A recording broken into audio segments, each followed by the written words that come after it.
Eu também não sou uma pessoa muito de... a minha aparição pública assim, não é... Eu tenho dificuldade com câmeras e coisas assim. Então, eu vou tentar ser o menos tímida possível, mas é um prazer, de qualquer forma, e obrigada pela presença e pela oportunidade da galeria de fazer a...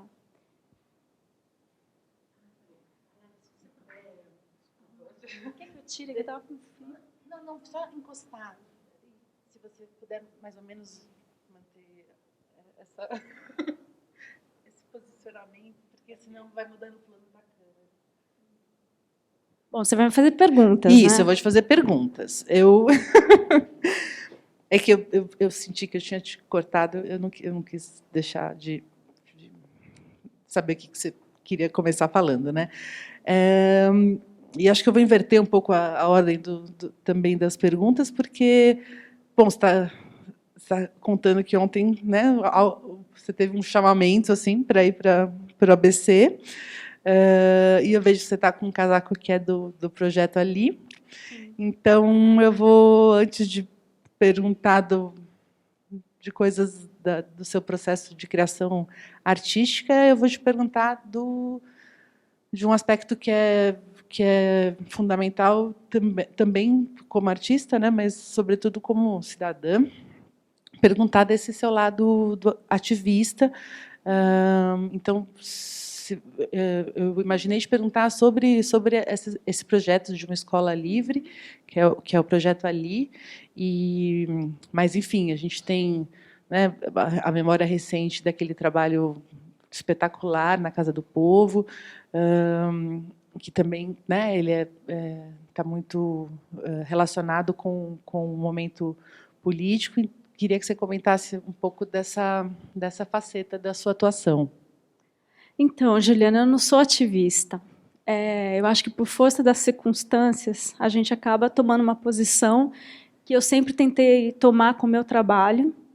Não é sobre mim, assim, não é sobre a minha pessoa, a minha presença, Eu acho que o trabalho está o tempo inteiro querendo mostrar que eu estou falando do entorno que devolve a experiência para o sujeito, ou qual é essa relação entre sujeito e entorno, como que você forma, através até de um buraco, que é onde o sujeito está ausente, como é que você constrói uma relação, né? E sempre vem do entorno. Então, assim, eu, obviamente, não podia deixar de me posicionar politicamente com os acontecimentos, né, recentes no Brasil e tal. E a escola, ela é... Bom, eu também tenho que dizer que essa questão política, ela sempre veio também porque eu tive uma infância, eu cresci durante a ditadura, de pais que lutaram contra a ditadura, os dois professores de rede pública, e meu pai criou uma escola cooperativa em Ribeirão Preto, que eu estudei um tempo lá, que era uma coisa sensacional. E tem certas coisas que eu achava que eram naturais, porque elas tinham vindo naturalmente. Assim, as conversas políticas eram conversas na mesa das refeições. Em casa, meus pais discutiam isso o tempo inteiro. Quando eu era criança, eu tive a oportunidade de escolher quando eu ia começar a ser alfabetizada, porque existia uma discussão em casa sobre como, quando a criança vai receber a educação formal, como ela se enquadra, né, de alguma forma, dentro de um, vamos dizer, um código comum, e eles achavam que eles discutiam muito essas questões de educação, e tinha isso, e eu, ouvindo essas conversas, eu falei, bom, então, se eu puder adiar um pouco, eu gostaria de fazer o meu trabalho. E aí os meus pais, mas o que é o seu trabalho? Aí o meu trabalho era explorar desenho, coisas que todas as crianças fazem. Não era uma coisa especial minha, mas era uma coisa que eu tive a oportunidade de levar isso, né, às últimas consequências, porque eles permitiram. Então, assim, isso tudo foram conjecturas que me formaram dessa forma, e eu sempre quis colocar essas questões políticas através do trabalho. Eu acho que elas estão todas lá. Agora, chega um momento que você precisa se posicionar claramente, porque parece que não há um entendimento de sociedade, não há um entendimento do que é um país, do que é um pacto, né, um acordo, democrático. Então, é isso que me levou a ser mais, a dizer coisas que eu esperava que as pessoas percebessem de outra maneira. Mas a escola, então, ela é uma resposta a esse momento, mas é que esse momento é um momento muito dilatado, porque é um momento que vem desde lá atrás mesmo. E eu nasci, eu cresci no meio desse processo. E isso, tudo que está acontecendo mostra como esse processo é um processo que não foi concluído. A gente está ainda em pleno. Então, assim, retomar a escola tem a ver retomar uma infância que era muito ligada à educação, né, que tinha muita discussão de que não existe... o sentido do conhecimento é ser compartilhado. O conhecimento não é privado. O conhecimento ele é público. Ele tem uma coisa que você saiba, você tem por princípio ético de distribuir. E o que aconteceu, a gente vendo uma verdadeira campanha, né, contra os educadores e contra os artistas também, contra a cultura, contra a produção intelectual. Foi realmente assim, um momento de urgência. Eu sempre tive vontade de fazer uma escola, mas isso foi uma urgência do momento, assim, não, a gente vai se juntar agora e vamos fazer isso. E aonde a gente vai fazer? A gente vai fazer nas áreas que estão mais precarizadas. A gente vai criar uma escola itinerante, a gente não tem um corpo, a gente não tem o nosso prédio, e muito como projetos que eu já fiz antes, como o Museu do Homem Diagonal, que era um projeto que ainda está em andamento, mas ele tem esse sentido de ser uma coisa suspensa, que ela não tem um espaço físico, mas que ela ocupa diferentes equipamentos que estejam disponíveis, né? Você até foi lá, você viu o trabalho, que, enfim. Aí a escola, então, Cidade Tiradentes foi a primeira, o nome da escola é Ali, e agora é Leste, porque a gente está fazendo Cidade Tiradentes, e por uma série de circunstâncias a gente pegou coisas muito pessoais assim de cada um, e também a Sara Ramos já tinha contato com alguns jovens artistas de lá, então a gente foi se reunindo e foi decidindo como montar o projeto lá. Mas é muito importante dizer que lá existe uma produção cultural muito intensa. E, na verdade, a escola, a ideia é uma troca de saberes, né? A gente está expondo os nossos conhecimentos, a gente está aprendendo os conhecimentos deles, que são assim... Eu sinto muito, mas vocês deviam ir para lá, porque assim, o que está acontecendo lá é o futuro. Entendeu? Aquilo lá está criando soluções e pensando modelos que, infelizmente, aqui a gente não tem mais condições de fazer, porque isso aqui está esgotado. Então é um desejo muito grande de estar lá. É uma inspiração muito grande de estar lá. E é muito difícil também, porque não é que você chega num lugar, você pisa devagar, a gente está conhecendo ainda, a gente já tem uma turminha com quem a gente está trabalhando, mas a gente quer expandir, e isso tudo depende da gente também ser aceito num lugar que já tem as suas próprias, eles têm, como eu falei, eles têm uma produção cultural incrível. Então, a ideia é um pouco assim, eles estão perdendo todo o investimento que existia ali, periferia, todos os programas sociais, eles estão sendo desidratados de uma forma, eles estão realmente quebrando as pernas de toda a produção cultural da periferia, está ficando... Então, a ideia é a gente tentar usar alguma inserção que a gente possa ter e transferir, sabe, a atenção e também financeira. A gente precisa financiar os projetos deles, assim, eles têm coisas realmente incríveis que estão precisando. Então, assim, a escola tem ideia, a nossa ideia é atuar em diferentes áreas da cidade, mas também é um projeto artístico também, ao mesmo tempo que é um projeto, quer dizer, nós não somos professores, né? Nós somos artistas. Então, a aproximação de cada um é mais ou menos a aproximação que se dá como o próprio trabalho. Eu chego lá e eu preciso sei lá, alguns teorizaram muito antes de começar. Eu sou uma pessoa que eu preciso estar lá, eu preciso ficar um tempo lá, eu preciso conhecer, eu preciso conversar, porque basicamente eu tenho que ficar lá e eu tenho que ficar invisível para eu perceber o que está acontecendo. Então, isso está em processo. É isso. Renata, queria te perguntar, bom, para todos os entrevistados, eu estou fazendo alguma pergunta relacionada à galeria, já que também o mote dessas entrevistas é, além de saber de vários profissionais envolvidos na cadeia produtiva que constitui o sistema de artes, também fazer um pouco um levantamento assim das lembranças, né, para conseguir ir contando a história desses 45 anos.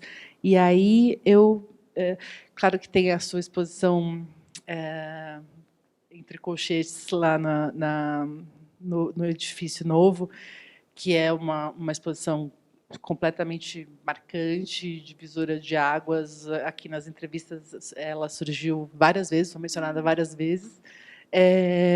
Mas pensei em te perguntar, não daquela experiência, mas sim do que acredito foi o primeiro trabalho que você fez na galeria, que não foi propriamente na galeria, aconteceu aqui no cruzamento, né, da Padre com a Oscar Freire, numa curadoria que o Adriano Pedrosa fez em 2004.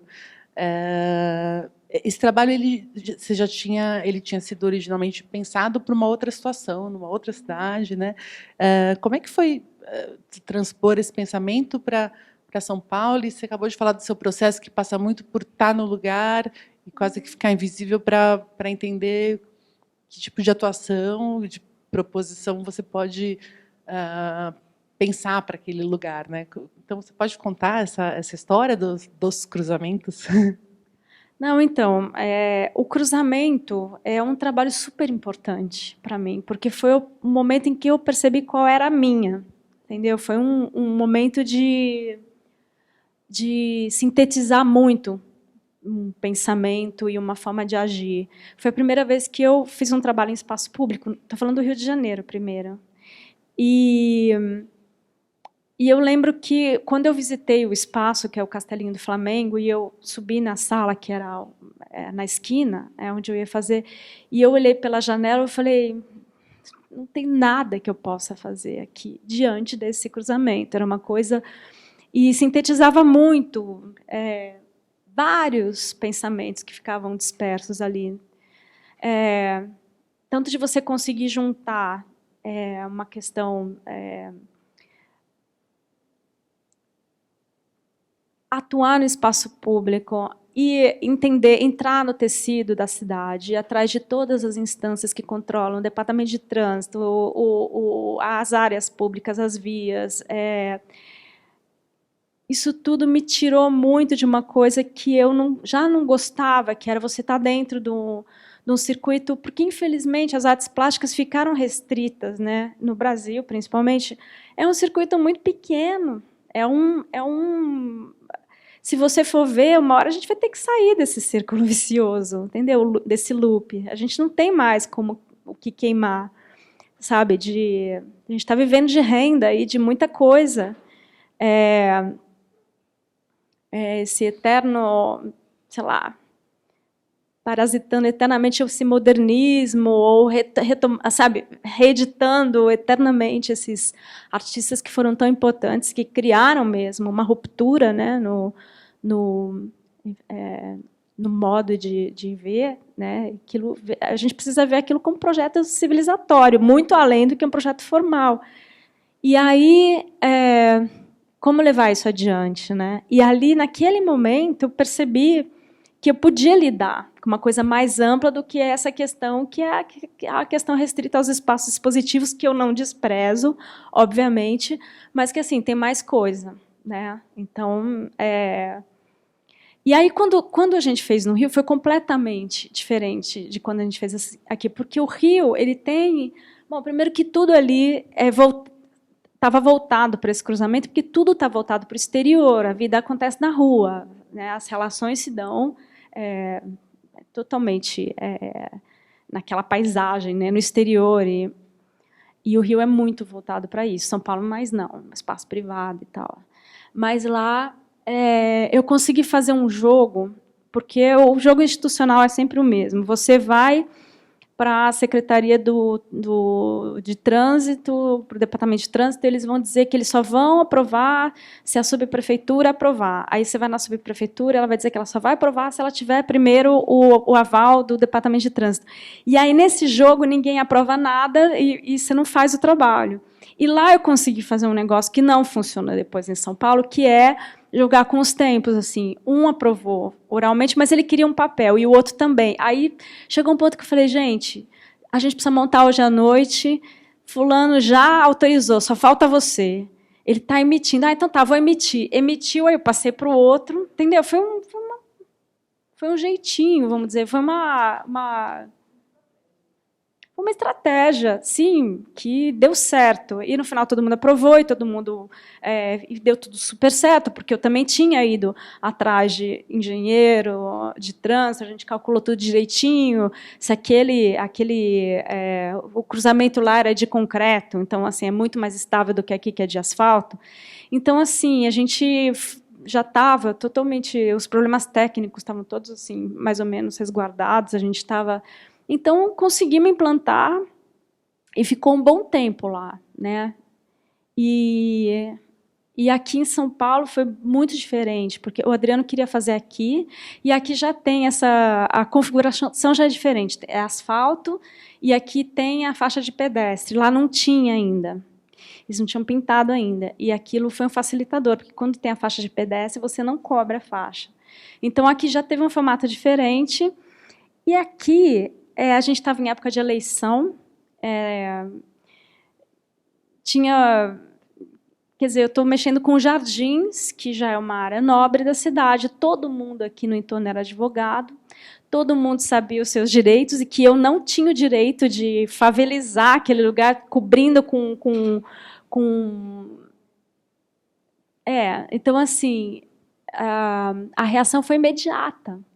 Só que aqui eu joguei, assim, eu tentei, eu fiz o mesmo processo, eu fui para a subprefeitura e eu fui também para a CET, e eles me apoiaram, mas eles precisavam de mais tempo para resolver tecnicamente o negócio, eles precisavam e principalmente por estar em período eleitoral, eles estavam no meio de uma guerra, assim, Então, aqui durou o quê, Marli? Durou 2 dias, né? Foi uma coisa muito rápida. A gente fez... por sorte, era a abertura da Bienal no dia seguinte, então tinha muita gente, todo mundo veio, então foi um trabalho efêmero.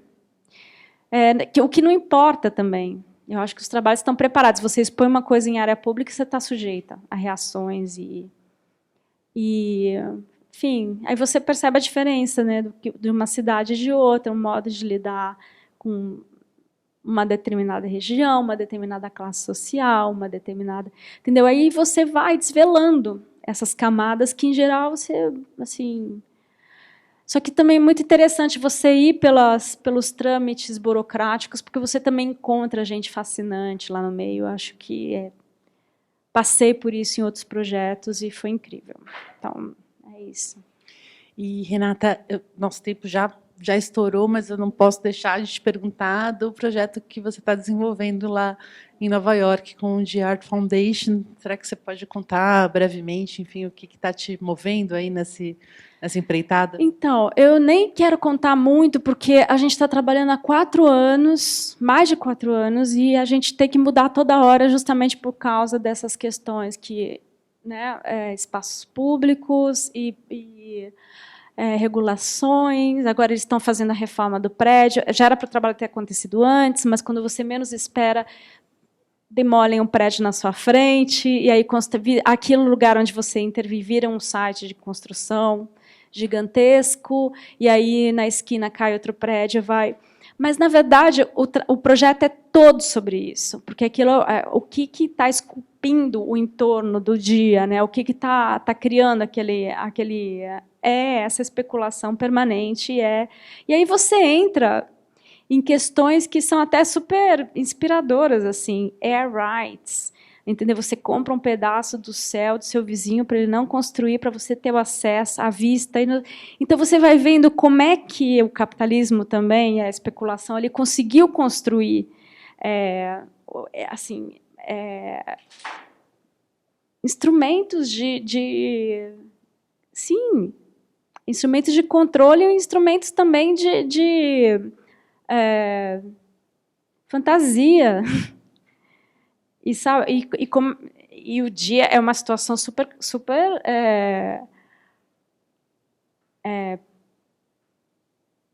interessante, porque o dia ele vem comprando e vendendo prédios ao longo de sua história.